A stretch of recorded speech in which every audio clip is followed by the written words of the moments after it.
할렐루야. 오늘 이 새벽에도 하나님께서 저와 여러분의 삶 가운데 크신 은혜와 능력을 더하실 줄로 믿습니다. 영상을 통해 함께 예비하시는 그 자리에도 같은 주님의 은혜가 흘러가기를 주님의 이름으로 축원합니다. 오늘 말씀의 제목은 입혀진 사명입니다. 입혀진 사명. 27장에서는 거룩하신 하나님께서 만들라 하신 성막, 특별히 성막 안에 있는 제단과 성막 안의 뜰, 그리고 뜰 문에 대해서 함께 말씀을 통해 은혜를 나누었습니다. 그리고 하나님 마지막에 등불 관리에 대한 말씀을 주셨는데, 그 등불은 26장 35절에 보면 성소 남쪽에 두라 하셨습니다. 그리고 27장 21절에 아론과 그의 아들들은 저녁부터 아침까지 항상 여호와 앞에 그 등불을 보살펴야 합니다. 즉 아론과 그의 아들들이 성소에 들어갈 수 있다라는 얘기인데요, 오늘 본문에서 그들을 제사장이라고 하나님께서 임명하십니다. 오늘 본문의 말씀을 정리해 보면 1절부터 5절까지는 제사장 임명입니다. 하나님께서는 모세에게 형 아론과 그의 아들들을 제사장으로 세우라 명령하시고 거룩한 옷을 지어서 영화롭고 아름답게 하라 말씀하셨습니다. 6절부터 14절까지는 에봇입니다. 제사장이 겉에 입는 옷인데요, 에봇에 대한 이야기를 전해줍니다. 두 어깨에 호마노 보석을 달고 이스라엘 아들들의 이름을 나이대로 6명씩 양쪽 어깨에 새기라 말씀하십니다. 15절부터 30절까지는 판결 흉패입니다. 가슴의 단은 너비와 길이가 한 뼘인 정사각형 주머니를 말합니다. 12보석에 이스라엘 아들들의 이름을 도장에 새기는 것처럼 새기라 말씀하시고, 이제 성소에 들어갈 때 그것을 가슴에 붙여야 하는데 그 안에는 우림과 둠빔을 넣어야 한다라고 말씀하십니다. 31절부터 35절까지는 에봇 받침 겉옷입니다. 에봇 아래에 있는 옷인데 전부 청색이고 그 가장자리에 금 한 방울과 한 석류가 있게 하라 말씀하시는데, 아론이 성소에 들어갔다가 나올 때 방울 소리가 들리는 것을 통하여서 아론이 죽었나 안 죽었나 확인할 수 있다라는 겁니다. 36절부터 38절까지는 패입니다. 순금으로 만든 패에 여호와께 성결이라 새기고 아론이 이마에 붙여야 했습니다. 39절부터 43절까지는 속옷과 기타 옷들입니다. 속옷, 띠, 관, 속바지를 만들라 하시는데 영화롭고 아름답게 하고 또한 부끄러움을 가리는 용도로 쓰임 받았습니다. 마지막 43절에서 회막에 들어갈 때나 제단에 가까이 할 때 지금 나열한 옷을 입어야 죽지 아니한다라고 말씀하고 있습니다. 우리는 보통 어딘가 나가거나 또 어느 자리에 참석할 때 입을 옷을 선택합니다. 상황에 맞게 또한 역할에 맞게, 때로는 사람들의 시선을 의식해 옷을 입습니다. 그러나 하나님 앞에 설 때 입는 옷은 선택의 문제가 아닙니다. 오늘 본문에서 제사장의 옷은 아론이 고른 옷도 아니고 그의 취향에 반영된 옷도 아닙니다. 하나님께서 정해진 재료로 하나님께서 세우신 사명을 위해서 입혀진 옷이었습니다.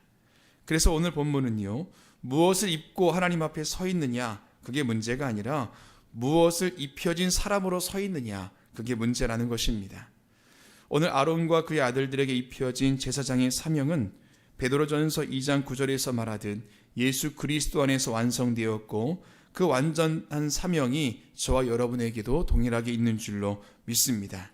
그 입혀진 옷, 그 사명 맡은 자로서 어떤 삶을 살아야 하는지, 또 그 사람 어떤 사람인지 함께 말씀을 통해 은혜를 나누겠습니다. 첫 번째는 하나님 앞에 서는 사람입니다. 하나님 앞에 서는 사람. 하나님께서 아론과 그의 아들을 제사장으로 삼으시기 전에 하나님은 먼저 그들을 부르시는데, 1절 말씀에 내 형 아론과 그의 아들들 내게로 나오게 하여 나를 섬기는 제사장 직분을 행하게 하되라고 이야기합니다. 우리는 흔히 이 구절을 읽을 적에 제사장 직분을 행하게 하되라는 이 뒤의 말에 더 눈이 갑니다. 그래서 이 말씀을 직분에 대한 임명으로만 이해하기 쉬운데요, 근데 오늘 말씀 속에서 그보다 앞선 중요한 동작을 소개합니다. 내게로 나오게 하여라는 겁니다. 직분 이전에 하나님 앞에 서는 사람으로 먼저 부르셨다라는 겁니다. 그리고 4절 말씀에 내 형 아론과 그의 아들들을 위하여 거룩한 옷을 지어 아론이 내게 제사장 직분을 행하게 하라 라고 이야기합니다. 이스라엘 백성들 모두 성막 뜰에는 들어올 수 있지만 성소에는 들어갈 수 없었습니다. 아무나 들어갈 수 없었고 아무 자세로 설 수도 없었습니다. 하나님 앞에 선다라는 것은 단순히 공간의 문제가 아니라 하나님과의 관계의 문제였고 태도의 문제였고 직분의 문제였다라는 겁니다. 오늘 하나님께서는요, 아론과 그의 아들들에게 제사장의 옷을 입히기 전에 하나님 앞으로 먼저 나오라 이야기하고 있습니다. 하나님께서 그들과의 관계를, 또 그들의 태도와 또 그들에게 주어지는 그 직분을 주시기 전에 먼저 하나님께서 그를 앞에 세우셨다라는 것입니다. 우리가 종종 하나님의 일을 하려고 할 때에 일만 하지 하나님 앞에 서는 것을 까먹을 때가 있습니다. 기도보다 사역이 앞서고 머무름보다 움직임이 앞서고 예배보다 책임이 앞설 때가 있다는 겁니다. 하나님 오늘도 저와 여러분을 사명 맡은 자로 부르실 때에 사명자 이전에 예배자로 먼저 부르시는 줄로 믿습니다. 무엇인가 일을 해야 하는 사람이 아니라 하나님의 일을 감당해야 하는 사람, 하나님의 자녀요 하나님의 백성으로 먼저 부르신다라는 겁니다. 오늘 이 새벽에 하나님 앞에 다시 서는 그런 시간 되기를 주님의 이름으로 축원합니다. 내가 해야 할 일보다 하나님 앞에 서 있는 내가 먼저 있게 되는 그런 은혜와 복이 저와 여러분 가운데 있게 될 줄 믿습니다. 두 번째는 누군가를 품고 서는 사람입니다. 누군가를 품고 서는 사람. 하나님 앞에 서는 사람은 결코 혼자 서지 않습니다. 하나님은 아론을 부르실 때 그를 개인적으로 부르지 않았습니다.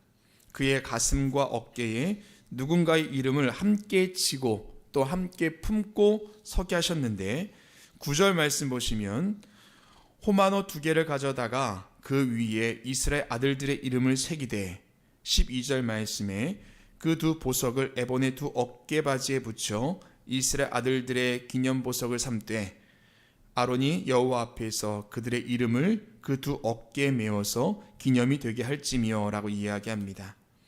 아론이 하나님 앞에 설 때, 또 그가 사명 감당할 때 가슴과 어깨에 이스라엘 아들들의 이름을 함께 지고 서게 하셨다라는 겁니다. 29절 말씀 보면은 가슴에 붙였던 판결 흉패 또한 이스라엘 아들들의 이름을 새기게 하셨는데 성소에 들어갈 때마다 그 이름을 어깨에 지고 가슴에 품은 채 하나님 앞에 서게 하셨다라는 겁니다. 어깨는 짐을 지는 자리이고 가슴은 마음을 품는 자리입니다. 제사장은 자기 신앙만 지키는 사람이 아니라 누군가의 짐을 지고 또한 누군가를 품은 채 하나님 앞에 서는 사람이라는 것을 알려주고 있습니다. 어쩌면 이것이 하나님께 정하신 제사장 직분 맡은 자의 사명의 본질이라는 것입니다. 하나님은 제사장을 따로 구별하셨습니다. 그렇다고 해서 백성과 분리시킨 것이 아니라 오히려 백성과 더 깊이 연결된 자리에 그를 세우셨다라는 것이죠. 오늘 우리에게 주신 사명도 동일합니다.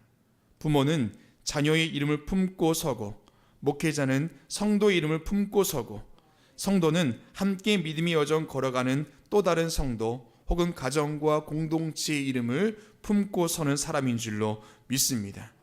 오늘 이 새벽에 비록 우리가 이 자리에 나와서 예배드리고 기도하고 있지만 나 혼자만의 예배가 아니라는 것입니다. 우리의 기도에는 누군가의 아픔도, 누군가의 사정과 또한 그 삶에 있는 무게도 함께 짊어지고 이 자리에 있다는 것입니다. 사랑하는 여러분, 저와 여러분의 삶이 또 그 사명이 누군가의 이름을 어깨에 지고 또 가슴에 품고 살아가는 귀한 삶이 되시기를 주님의 이름으로 축원합니다. 그리고 그 이름 품고 끝까지 하나님 앞에 설 수 있는 거룩한 제사장 사명 감당하는 저와 여러분 되시기를 주님의 이름으로 축원합니다. 마지막 세 번째는 거룩으로 살아야 하는 사람입니다. 거룩으로 살아야 하는 사람. 하나님은 아론의 관 위에 숭금 패를 만들어 이마에 붙이라고 하시는데요. 36절 말씀 보면 너는 또 숭금으로 패를 만들어 도장을 새기는 법으로 그 위에 새기되 여호와께 성결이라 하고 라고 기록합니다. 그 패에는 여호와께 성결이라고 이렇게 새기게 되어 있는데, 이 말은 원어로 코데시, 라, 야훼, 이 세 단어로 구성되어 있습니다. 코데시, 라, 야훼. 이 코데시라는 말은 거룩, 구별됨 이란 뜻입니다. 자, 그리고 라, 이것은 방향과 목적을 나타내는 전치사입니다. 구별되어야 하고 거룩히 하는 목적이 있다라는 겁니다. 그리고 야훼는 언약을 지키는 하나님이라는 거죠. 자, 그래서 여호와께 성결이라는 이 말은 여호와께 도덕적으로 완벽해라 그런 말이 아니라 너는 여호와께 완전하게 속한 사람이 되어야 한다라는 그런 의미를 갖고 있습니다. 자, 그런데 이것을 안쪽에 숨겨진 것이 아니라 가장 잘 보이는 이마에 붙여야 했습니다. 38절 말씀 보면은 그 패가 아론의 이마에 늘 있음으로 라고 말합니다. 늘 있음으로. 성소에 들어갈 때에만 붙이고 있는 것이 아니라 늘 달고 살아야 했다라는 것입니다. 제사장은 자신이 누구에게 속한 사람인지, 내가 어떤 사람인지, 어떤 삶을 살아야 하는지를 늘 이마에 붙이고 살았다라는 것입니다. 앞서 보았던 하나님 앞에 서는 사람은 하나님 앞에서만, 예배 안에서만 거룩한 사람이 아닙니다. 또한 누군가를 품고 서는 사람 또한 교회 안에서만, 신앙 공동체 안에서만, 누군가와의 관계 안에서만 책임을 지는 사람도 아닙니다. 거룩한 사명으로 살아가는 사람, 삶 가운데 살아내는 사람이야말로 거룩한 제사장의 사명 감당하는 사람인 줄로 믿습니다. 오늘날 우리는요, 금패를 이마에 달고 살진 않습니다. 그러나 우리는 더 분명한 표식을 받았는데 그것은 바로 그리스도인 성도라는 것입니다. 그래서 그런 우리에게 주일보다 월요일이 중요하고 예배 시간만큼 삶의 시간이 중요하다라는 것입니다. 우리에게 주어진 그 사명의 시간뿐만 아니라 우리가 살아가는 모든 삶의 자리에서 여호와께 성결해야 한다라는 것입니다. 오늘 본문에서 하나님께서는요, 제사장의 옷을 설명하기보다 제사장의 삶을 보여주고 계십니다.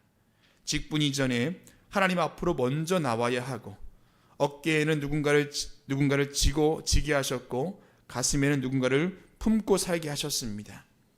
제사장은 예배의 순간을 넘어 삶 전체로 거룩을 살아내는 사람이라고 오늘 말씀을 통해 이야기하고 있습니다. 사랑하는 여러분, 오늘 우리는 옷을 입는 제사장이 아니라 사명이 입혀진 제사장으로 부름받은 줄로 믿습니다. 그 부르심에 순종하는 모든 걸음 위에 하나님의 은혜와 또 복이 함께하기를 주님의 이름으로 축원합니다. 기도하겠습니다.